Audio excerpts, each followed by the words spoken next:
台中南屯的老街有一间传承3代人的手工拍铁店，头家是感叹讲，即摆拍铁业已经将做实用的产业，伊是改行客制化的路线，才互伊的拍铁业拍出着另外一片天。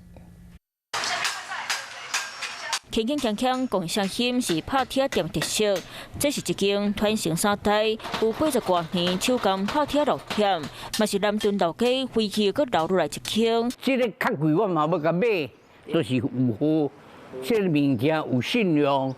南屯是台中上早开发所在，早期可以农业为主，所以打造南屯老街犁头店产业。蔡建良出口造对品质是真要求，袂讲好镜头，嘛袂偷工减料，所以就算计小比较贵，生意嘛介好。然后政府就是说，现在全部都鼓励去大古塔，就是用那个瓮装起来比较干净嘛，所以现在都不用了。虽然即摆老店一间一间收起来以修理为主，不过第3代蔡正兴共款无放弃，改造转型，互拍铁有新出路。Hello， 我是林明瑞。想要抢先掌握最及时的新闻资讯吗？赶快订阅、按赞、开启小铃铛，锁定我们华视新闻的 YouTube 频道。